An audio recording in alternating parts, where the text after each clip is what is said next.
Mesdames et messieurs, bonsoir. Vous êtes bien sûr 2EFTV. Merci de nous suivre. Voici les titres de ce journal. Un nouveau record de 1,59 milliard d'utilisateurs. Le géant américain des réseaux sociaux Facebook affiche son meilleur taux de fréquentation avec un chiffre d'affaires évalué à 16,8 milliards de dollars. Et ce malgré la pression des agences de régulation. La fabrication de motiers, on y revient ce jeudi 25 juillet pour revisiter l'univers des artisans à l'origine de la présence de ces ustensiles dans les ménages ivoiriens. Quelles sont les réalités de ce business parmi les plus viables au regard de l'environnement économique local? On en parle dans le dossier entrepreneuriat. Alors, on va boucler ce journal avec notre tombola Selped Money. C'était tout pour les titres. Vous faites bien de nous suivre, on continue ce journal. À la une de notre actualité, 14 lauréats ont été retenus au titre de la première édition 2019 de financement de projets en matière de recherche scientifique dans le cadre du PASRES, dont la cérémonie d'ouverture se déroulerait ce jeudi 25 juillet 2019 à l'hôtel Palm Club d'Abidjan. Plusieurs acteurs du monde de la recherche scientifique en Côte d'Ivoire étaient présents lors de cette cérémonie au cours de laquelle un fonds de 90 millions de francs CFA a été octroyé aux lauréats pour la mise en œuvre de leurs projets de recherche. 77 projets avaient été initialement retenus pour évaluation scientifique et 14 ont donc été retenus au final. Toujours en Côte d'Ivoire, la 8e édition du Salon d'orientation va se tenir du 1er au 3 août prochain à Abidjan et du 5 au 8 août dans la ville de Bouaké, au centre du pays. L'événement se veut un rendez-vous annuel pour les nouveaux bacheliers ou pour les élèves du second cycle en quête de repères dans le choix de leur orientation académique. Une innovation majeure est prévue cette année. L'ouverture d'un village gastronomique pour les quelques 35 000 visiteurs attendus au salon. C'est le Grand Théâtre National de Dakar au Sénégal qui a été choisi par l'Agence universitaire pour la francophonie pour abriter la finale de l'édition 2019 du concours international d'exposés universitaires Ma thèse en 180 secondes. 18 doctorants issus de plusieurs régions de la planète seront donc en confrontation le 26 septembre prochain pour cet exercice de haut niveau qui consiste à présenter une thèse en 3 minutes. Toujours dans l'ère des examens à grand tirage, je vous propose de suivre cet extrait d'émission complément de cours avec Mohamed Khalif Diakité. Au menu, l'émission L'épreuve de gestion commerciale sur laquelle se prononçait Madame Baba, professeur. On suit l'élément. C'est que lorsque on a fait une soit évaluation ou bien un cas pratique, je veux dire un exercice de classe, et qu'on a corrigé, je leur dis toujours, considérez que vous n'avez jamais corrigé. Laissez le corriger au nord, vous-même restez au sud. Reprenez l'épreuve sans la correction. Et puis essayez de faire. En ce moment, vous voyez, à chaque fois que vous évoluez dans l'exercice, vous voyez vos insuffisances. Ah, j'ai pas compris ici, j'ai pas compris ici, j'ai pas compris ici. Donc, c'est la meilleure manière d'évaluer ces insuffisances. Mais quelqu'un qui prend une correction, ou bien même l'épreuve et une correction, qui la lit, comment il va savoir s'il est fort ou pas? Et donc, mais le professeur, il y a le bruit qui court aussi que la particularité de l'épreuve de management de la force de vente, ce sont ces calculs compliqués. Donc, professeur, les étudiants attendent aujourd'hui certainement de vous que vous leur donniez sur ce plateau des techniques secrètes et miracles pour pallier à ces différents calculs, notamment pour la détermination du nombre de vendeurs et consorts. Par la méthode de la charge annuelle du travail. Parce qu'il y a 3 méthodes. C'est la méthode la plus compliquée. Ah oui, je vous remercie beaucoup pour cette question. Il faut dire que tout commence par le subconscient, par la psychologie. Lorsqu'on se met en tête que c'est difficile, cela va paraître difficile. Il n'y a rien qui est difficile. Rien n'est difficile. Il ne faut pas se bloquer l'intelligence. Je leur dis souvent que nul n'est bête, nul n'est inintelligent. Il y a la volonté et le travail. A priori, c'est peut-être compliqué, mais c'est pourtant ce qui est compliqué qui est facile. C'est ce qui n'est pas compliqué qui est difficile, parce que ce qui est compliqué, ce qui n'est pas compliqué, il y a 10 000 chemins pour y parvenir. Mais ce qui est compliqué, il y a un seul chemin.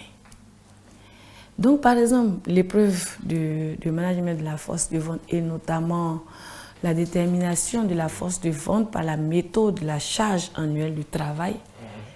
Si vous avez fait 4 exercices différents de la détermination de la taille, c'est fini. Cette question, quelle attitude doit-on avoir au cours d'un sujet de management de la force de vente? Voilà. Comme je le disais, la sérénité. La sérénité, la concentration, et puis essayer de se remémorer tout ce qu'on a vu en classe.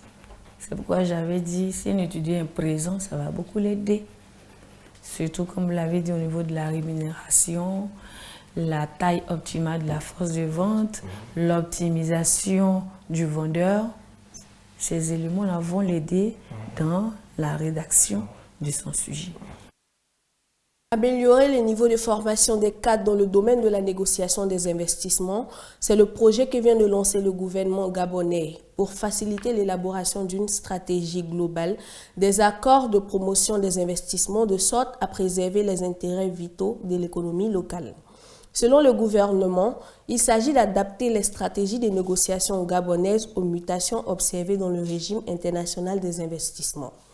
Les experts seront donc formés aux techniques de règlement des différends entre investisseurs et l'État. Le but visé par Libreville est de minimiser les risques de contentieux et d'arbitrage qui s'avèrent généralement onéreuses. Des perspectives de croissance positive pour le Niger dans 5 prochaines années, ce sont les prévisions du Fonds monétaire international qui tape sur une croissance accentuée de 17% en misant sur les réformes mises en place par le gouvernement nigérien pour assainir l'environnement économique et favoriser les investissements. Certes, des problèmes structurels persistent, notamment avec l'insécurité djihadiste dans les régions Est et Ouest et la faiblesse des coûts d'achat de l'uranium ainsi que les changements climatiques, mais les prévisions d'exploitation de la rente pétrolière à partir de 2022 pourraient contribuer à maintenir cette tendance. Situation identique pour l'ensemble de la région subsaharienne. Selon la Banque mondiale, la région demeure le principal moteur de croissance du continent en affichant les meilleures performances sur 6 années consécutives de 2011 à 2018. Toujours d'après le rapport de l'institution basée à Washington, les résultats les plus édifiants se situent dans les États francophones dont les niveaux de croissance moyens pour les 22 pays se chiffrent à 3,9%, un taux nettement supérieur à celui observé chez les autres ensembles régionaux dont la croissance reste amputée par les problèmes de stagnation dus notamment à l'instabilité monétaire ou à l'inertie dans certains secteurs clés. Renforcement de la coopération bilatérale entre l'Inde et la sous-région d'Afrique de l'Ouest, le chef de l'État indien Ramnath Kovind se rendra en tournée à partir du 28 juillet dans 3 États de la région, en l'occurrence le Bénin, la Gambie et la Guinée-Conakry, dans le but de lancer les investissements indiens dans la région. Ramnath Kovind sera accompagné d'une forte délégation d'hommes d'affaires qui viendront donc explorer leurs opportunités d'investissement dans ces pays. L'actualité technologique à présent est cette embellie qui continue pour le géant américain des réseaux sociaux Facebook. Ce mercredi 24 juillet, malgré une amende de 5 milliards de dollars infligée par la principale autorité de régulation du commerce aux USA, la Federal Trade Commission, les titres de l'entreprise californienne ont continué de grimper avec une hausse de 1,1% à la clôture de Wall Street dans la journée d'hier. L'on estime à 1,59 milliard le nombre d'utilisateurs de Facebook actuellement dans le monde, soit une hausse de 8% par rapport au deuxième trimestre de 2018. et un niveau de croissance de 28% de son chiffre d'affaires depuis l'an dernier qui atteint aujourd'hui les 16,8 milliards de dollars. À présent, nous passons à notre micro-trottoir de ce journal. Les populations interrogées se sont prononcées sur la récession. Immersion complète donc dans l'univers économique pour savoir comment le sujet est appréhendé par le grand public. Les avis dans cet élément. Pour voir la récession, c'est la période de baisse des activités économiques. Et de nos jours, nous constatons, depuis 2016, nous constatons que le secteur formel a pris pratiquement 75% du PIB ivoirien. Au niveau de la récession, ce que je pense au niveau économique, c'est que ça touche plusieurs aspects. Moi, je bosse précisément dans tout ce qui est network marketing. Et donc, je pense qu'à ce niveau-là, l'État même doit aider la jeunesse. Parce que la récession, ce n'est pas au niveau seulement au niveau de l'éducation. Parce qu'il faut aussi éduquer la jeunesse au niveau même financier. Selon moi, la récession, il n'y a pas l'argent. Tout est abaissé actuellement. C'est chaud. C'est chaud. On n'a rien. Je pense bien qu'il y a baisse de l'activité économique. Vu ce qui se passe de nos jours et autour de nous aussi. Voilà. Ça dépend de plusieurs facteurs en fait. Il y a les facteurs socio-économiques qui dépendent aussi des acteurs. Ces acteurs, je prends un exemple pour ceux qui sont dans les secteurs tertiaires, comme les femmes restauratrices. Ces dernières, le marché est très coûteux. Et pour avoir quelqu'un même pour faire des tâches, c'est tellement difficile. Donc du coup, ces personnes peuvent voir leur marchandise ou bien leur production, en tout cas en train de s'augmenter. Voici donc le doc pour vous permettre de mieux comprendre ce dont il s'agit. Qu'est-ce que la récession? Regardez.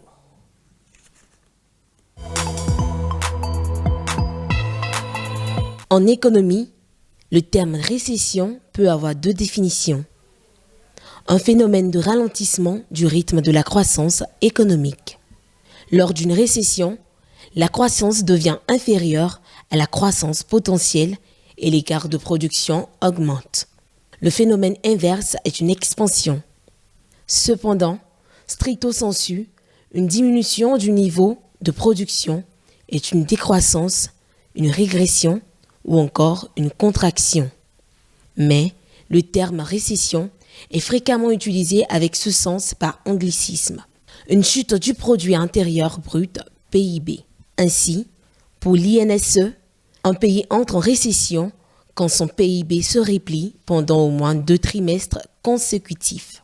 Aux États-Unis, la récession est définie comme une baisse significative répandue dans l'ensemble de l'économie qui dure plus que quelques mois et qui affecte à la fois le PIB, les revenus, la production industrielle, l'emploi et le commerce de gros et de détail. Certains confondent parfois le terme de dépression économique qui désignerait une chute importante et durable de l'activité.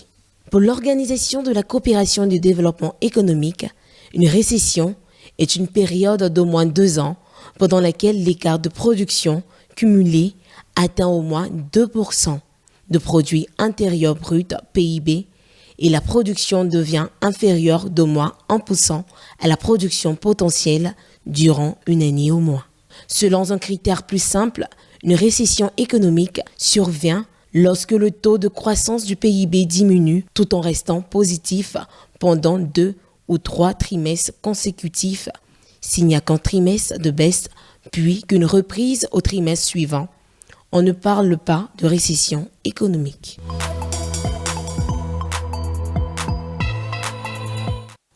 On ouvre à présent une lucane sur le métier de fabricant de mortier à Abidjan.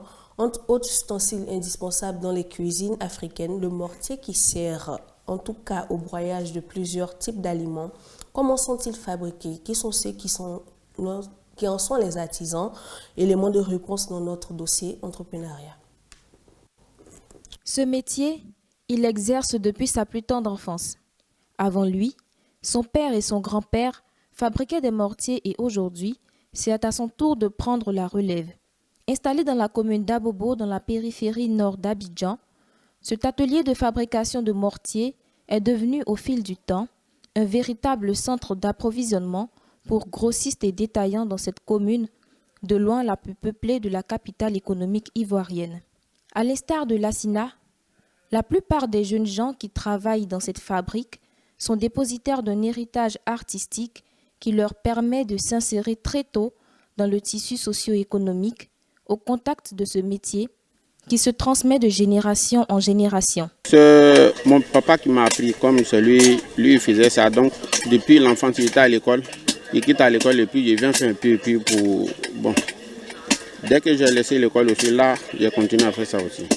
Certes, la fabrication du mortier exige des efforts physiques conséquents, mais la densité du secteur en vaut la peine, d'autant plus que dans la quasi-totalité des foyers ivoiriens, le mortier est un ustensile prisé notamment pour la confection de la pâte de banane plantain mélangée au manioc cuit, mais aussi pour émécher des graines de palme bouillies. Cette omniprésence du mortier dans les cuisines locales a fini par développer une véritable industrie qui permet à des milliers de professionnels de gagner leur vie dans des conditions acceptables, en fonction bien sûr des niveaux de vente réalisés et du coût du produit fini. Ce que je fais par jour, moi je ne calcule pas trop, mais souvent, le nombre que je fais, je peux faire peut-être au moins 20 ou bien à peu près 30. Comme moi, mon travail là, c'est pas trop rapide, quoi. Tu fais doucement avant que ça réussisse, quoi. Donc tu ne peux pas faire vite. Donc souvent tu peux faire 30 ou bien à peu près 30 comme ça pour que les clients soient contents aussi de ton travail, quoi. Donc moi je ne me fasse pas trop. On peut faire au moins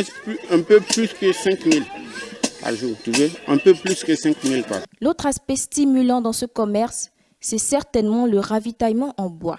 Cette matière première à partir de laquelle tous les types de mortiers sont fabriqués. Le choix n'est pas très complexe à faire en termes de sélection du bois. Que ce soit pour le mortier de foutou, mélange de pâte de banane et de manioc cuit ou de graines de palme, les fabricants ont généralement recours au même type de bois et cela est tant mieux pour les affaires. Comme beaucoup d'autres activités en Côte d'Ivoire, la fabrication du mortier stagne dans l'informel, là où de réelles opportunités d'employabilité existent pour une frange sociale démunie et à l'adresse de laquelle sont élaborées les politiques d'insertion socio-économique. À présent, nous vous proposons de regarder un bref aperçu des taux de conversion du franc CFA.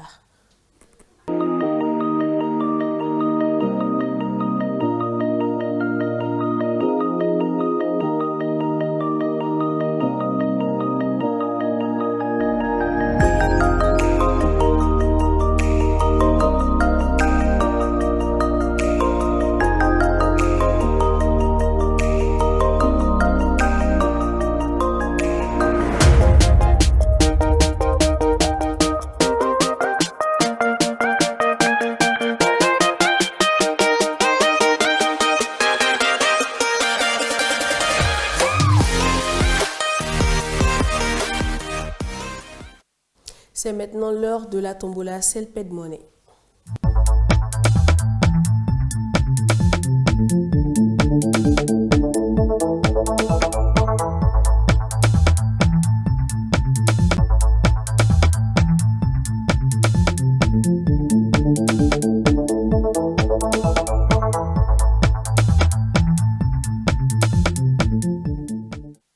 Suivons à présent cette capsule explicative du processus de ce jeu.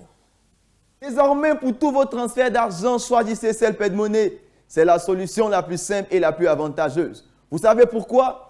Tout simplement parce que ça marche avec tous les réseaux et en plus, c'est moins cher. Vous pouvez le vérifier vous-même par les grilles tarifaires.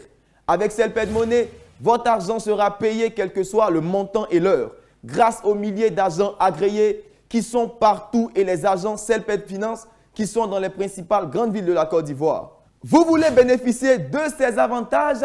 C'est simple. Installez rapidement l'application Selped Money sur votre téléphone via Play Store ou App Store. Rendez-vous chez l'agent agréé ou dans une agence Selped pour créer et recharger votre compte et envoyer de l'argent à qui vous voulez partout en Côte d'Ivoire, quel que soit son réseau. Ce n'est pas tout. Vous pouvez même gagner beaucoup d'argent grâce à la tombola Selped Money. Ah oui, pour cela, gardez soigneusement le code tombola de la carte prépayée Selped Money qui a permis de recharger votre compte ou votre numéro de transaction.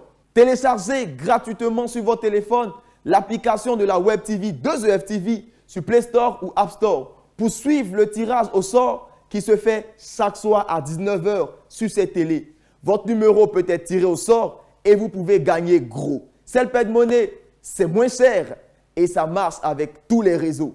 Pour effectuer tous vos transferts d'argent, rendez-vous chez l'agent agréé Celped ou dans l'agence Celped la plus proche.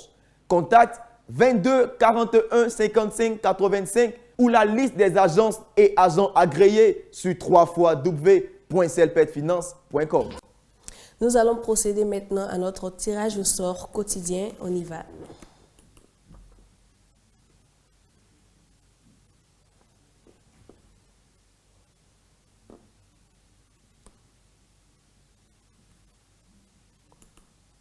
Et c'est confirmé. Le gagnant d'aujourd'hui nous vient de Poyo, code Tombola C 001614. Localité du vainqueur du 25 7e mois 2019 au Poyo. Code Tombola C 001614. C'était tout pour le jeu Tombola Celped Money.